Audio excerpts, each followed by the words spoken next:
ಒಬ್ಬವ ಬಹಳ ಚಂದ ಅವ್ರವ್ ಶಾಲೆ ಕಳಿಸ್ತಾಳ, ಚಂದ ಶಾಲೆ ಕಲಿತಾನ, ದೊಡ್ಡ ಅಧಿಕಾರಿ ಆಗ್ತಾನ, ವಿದ್ಯಾವಂತನಾಗ್ತಾನ, ದೊಡ್ಡ ಅಧಿಕಾರಿ ಆಗ್ತಾನ.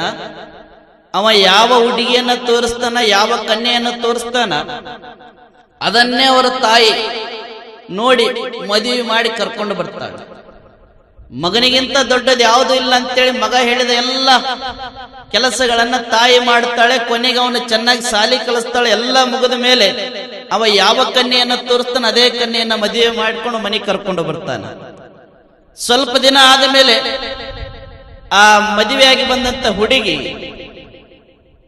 ಆ ಹುಡುಗನ ಹೆಂಡತಿ ಕೇಳ್ತಾಳೆ ಗಂಡಗ, ರೇ ನನಗ ಒಂದು ಚಲೋ ನಾಯಿ ಬೇಕು.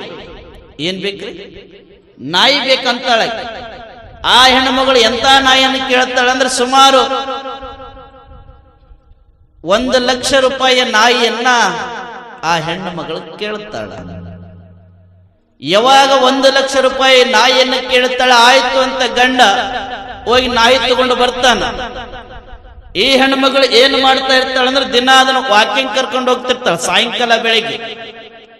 ಸಾಯಂಕಾಲ ಬೆಳಗ್ಗೆ ಯಾವಾಗ ನಾಯಿಯನ್ನು ತಗೊಂಡು ವಾಕಿಂಗ್ ಕರ್ಕೊಂಡು ಹೋಗೋದು ಬರೋದು ಮಾಡ್ತಿರ್ತಾಳ. ಪ್ರತಿನಿತ್ಯ ಹಂಗೆ ಮಾಡ್ತಿರ್ತಾಳ, ವಾಕಿಂಗ್ ಕರ್ಕೊಂಡು ಹೋಗೋದು ಕರ್ಕೊಂಡ್ ಬರೋದು ಆ ಹೆಣ್ಮಗಳು. ಸ್ವಲ್ಪ ದಿನಗಳ ನಂತರ ಆ ಸೊಸೆಗೆ ಅತ್ತಿಗೆ ಜಗಳ ಪ್ರಾರಂಭ ಆಗ್ತದ, ಹೊಂದಾಣಿಕೆ ಆಗೋದಿಲ್ಲ. ಅವಾಗ ಸೊಸೆ ಅಂತಾಳ, ಒಂದು ನಾನಿರ್ಬೇಕು, ಇಲ್ಲ ನಿಮ್ಮ ಅವು ಇರ್ಬೇಕು. ಆಕಿನ ಹೋಗಿ ಎಲ್ಲಾರ ವೃದ್ಧಾಶ್ರಮಕ್ಕೆ ಹಾಕಿವ, ಎಲ್ಲಾರ ಹೊರಗೆ ಬಿಟ್ಟವ. ಆಯ್ತು ಅಂತೇಳಿ ಆ ತಾಯಿಯನ್ನ ಅಮ್ಮ ಸ್ವಲ್ಪ ಕೆಲಸದ ಹೊರಗಡೆ ಬಾ ಅಂತ ಕರ್ಕೊಂಡು ಹೋಗಿ ಅವ ಎಲ್ಲಿ ಬಿಟ್ಟು ಬರ್ತಾನಂದ್ರೆ ಒಂದು ವೃದ್ಧಾಶ್ರಮಕ್ಕೆ ಅವನ ತಾಯಿಯನ್ನ ಬಿಟ್ಟು ಬರ್ತಾನೆ. ಆ ತಾಯಿ ಆಯ್ತು ನಿಮ್ಮಿಬ್ಬರಿಗೆ ತೊಂದರೆ ಆಗಕತ್ತದಂದ್ರೆ ನಾ ಇಲ್ಲೇ ಇರ್ತೀನಿ, ನೀವು ಚೆನ್ನಾಗಿರ್ರಿ ಅಂದ್ಲ. ವೃದ್ಧಾಶ್ರಮದೊಳಗ ತಾಯಿಯನ್ನ ಬಿಟ್ಟು ಮಗ ಬಂದ. ಒಂದು 10 ದಿನ ಆಗ್ತದ. 10 ದಿನ ಆದ ಮೇಲೆ ಆ ಮನೆಯೊಳಗಿದ್ದಂತ ನಾಯಿ ಕಾಣೆ ಆಗ್ತದೆ.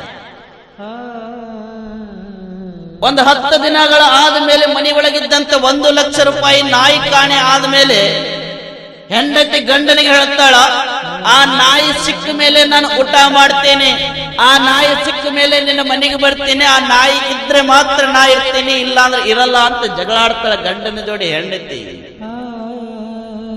ಆ ಹೆಂಡತಿಯ ಒತ್ತಾಯಕ್ಕೆ ಗಂಡ ಆಯ್ತು ಆ ನಾಯಿಯನ್ನ ಹುಡುಕ್ತೇನೆ ಅಂತೇಳಿ ಪತ್ರಿಕೆ ಒಳಗ ಜಾಹೀರಾತುಗಳನ್ನ ಕೊಡಿಸ್ತಾನೆ. ಇಂಥ ಒಂದು ಜಾತಿಯ ನಾಯಿ, ಇಂಥ ಬಣ್ಣದ್ದು, ಇಂಥ ಕಲರದ, ಈ ಬಣ್ಣದ ನಾಯಿ ಇಂಥ ಜಾತಿಗೆ ಸೇರಿದ, ಇದನ್ನು ಯಾರು ಹುಡುಕಿ ಕೊಡ್ತೀರ ಅವ್ರಿಗೆ 25,000 ಬಹುಮಾನ ಅಂತ ಪತ್ರಿಕೆ ಒಳಗೆ ಜಾಹೀರಾತು ಹಾಕಿಸ್ತಾನೆ ಮಗ. ಅದೊಂದು 2-3 ದಿನಗಳಾದ್ಮೇಲೆ ಪತ್ರಿಕೆಯನ್ನು ಓದಿದಂತ ಒಬ್ಬ ವ್ಯಕ್ತಿ ಫೋನ್ ಮಾಡ್ತಾನೆ, ಸರ್ ಹಿಂಗ ನೀವು ಪತ್ರಿಕೆ ಒಳಗೊಂದು ಜಾಹೀರಾತು ಹಾಕಿರಲ್ಲ, ಇಂಥ ಬಣ್ಣದ ನಾಯಿ, ಈ ಜಾತಿಯ ನಾಯಿ ಅಂತ ಹೇಳಿ ಹಾಕಿರಲ್ಲ, ಅದು ನನ್ನ ಹತ್ರ ಐತಿ ಅಂದುಕೊಳ್ಳಿ. ಯಾವಾಗ ಐತಿ ಅಂದುಕೊಳ್ಳಿ ಅವ ಅಂತಾನ, ಹಾಗಿದ್ರ ನಮ್ಮ ಮನೆಗೆ ತಗೊಂಡು ಬಂದು ಒಪ್ಸ್ರಿ, ಆ ನಾಯಿಯನ್ನ ಯಾವಾಗ ನನ್ನ ಮನೆಗೆ ತಂದು ಬಿಡ್ತೀರಿ ಅವಾಗ ನಿಮ್ಗೆ 25,000 ರೂಪಾಯಿ ಜಾಸ್ತಿನೇ ಕೊಡ್ತೀನಿ, ತಗೊಂಡು ಬರ್ರಿ. ಅವಾಗ ಆ ವ್ಯಕ್ತಿ ಅಂತಾನ, ಇಲ್ಲ ನನಗೆ ಬಹಳ ಕೆಲಸದವ, ನಾ ಒಂದು ಜಾಗವನ್ನು ಹೇಳ್ತೀನಿ, ಆ ಜಾಗಕ್ಕೆ ನೀವೇ ಬರ್ರಿ, ನಿಮ್ಮ ನಾಯಿಯನ್ನು ತಗೊಂಡೋಗ್ರಿ. ಆ ಜಾಗ ಎಲ್ಲದ ಅಂತ ಹೇಳ್ರಿ ಅಂದಾಗ ಅವರು ಆ ಜಾಗದ ಹೆಸರನ್ನು ಹೇಳ್ತಾರ. ಇಂಥ ಒಂದು ಮಾರ್ಕೆಟಿಗೆ ಬರ್ರಿ ಅಂತೇಳಿ ಇವ ಗಂಡ ಮಗ ಹೋಗ್ತಾನ. ಅಲ್ಲಿ ಆ ವ್ಯಕ್ತಿ ನಿಂತಿರ್ತಾನ. ಅವನ ಫೋನಿಗೆ ಮತ್ತೆ ಫೋನ್ ಹಚ್ಚಿ ಕೇಳ್ತಾನ, ಸರ್ ಇಲ್ಲಿ ಬಂದೀನಿ, ಎಲ್ಲದ ನಾಯಿ, ಈ ಬರ್ರಿ ಅಂತ. ಇಬ್ಬರು ಮುಖಾಮುಖಿ ಆಗ್ತಾರೆ. ಎಲ್ಲೈತಿ ಅಂದ್ಕೊಳ್ಳ, ನಿಂದು ಬರ್ರಿ ನಿಮಗೆ ತೋರಿಸ್ತೀನಿ ಅಂತ ಕರ್ಕೊಂಡು ಹೋಗ್ತಾನ.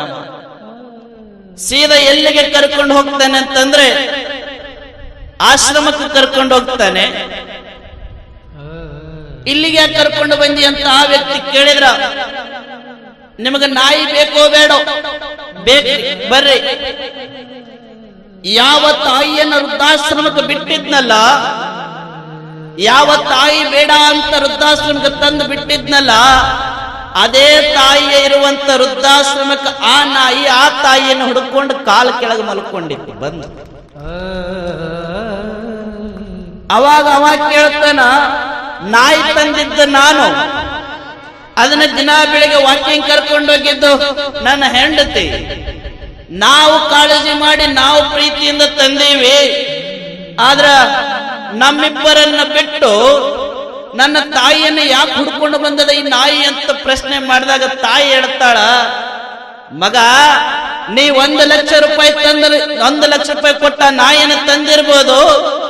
ನಿನ್ನ ಹೆಂಡತಿ ದಿನ ಬೆಳಗ್ಗೆ ಸಾಯಂಕಾಲ ಅದರ ಬೆಲ್ಟ್ ಹಿಡ್ಕೊಂಡು ವಾಕಿಂಗ್ ಹೋಗಿ ಬಂದಿರ್ಬೋದು. ಆದ್ರೆ ನಿಮಗೆ ತಂದಿರೋದು ಗೊತ್ತು, ಆಕಿ ಕರ್ಕೊಂಡು ಹೋಗೋದು ಕರ್ಕೊಂಡ್ ಬರೋದು ಗೊತ್ತು. ಆದ್ರೆ ನನಗ ಅದು ಯಾವಾಗ ಹಸದದ ಅವಾಗ ರೊಟ್ಟಿ ಹಾಕೋದು ನನಗ್ ಗೊತ್ತದ. ಅದು ಹಸದಾಗ ಒಂದು ತುತ್ತು ರೊಟ್ಟಿ ಹಾಕಿನಿ, ಒಂದು ತುತ್ತು ಅನ್ನ ಹಾಕಿನಿ. ಬರೇ ನಿನ್ನೆ ಮೊನ್ನೆ 2 ತಿಂಗಳ ಹಿಂದೆ ಬಂದಂತ ನಾಯಿ ನಾನು ಹಾಕಿದ ಒಂದೊಂದು ತುತ್ತಿನ ಋಣಕ್ಕಾಗಿ ಹಸದಾಗ ಹಾಕಿರೋ ಒಂದು ರೊಟ್ಟಿಯ ನೆನಪು ಮಾಡಿಕೊಂಡು ನಾನಿರೋ ವೃದ್ಧಾಶ್ರಮಕ್ಕೆ ಹುಡ್ಕೊಂಡು ಬಂದದ. ಆದ್ರೆ ನನ್ನ ಗರ್ಭದೊಳಗೆ ಹುಟ್ಟಿರೋ ಮಗ ನೀನು ನನ್ನ ನೋಡಕ್ 1 ದಿನ ಬಂದಿಲ್ಲಲ್ಲೋ, ನಾಯಿಕ್ಕಿಂತ ಕಡಿ ಆಯ್ತಲ್ಲೋ ನಿನ್ನ ಜನ್ಮ ಅಂದ್ಲಕ್ಕೆ ತಾಯಿ.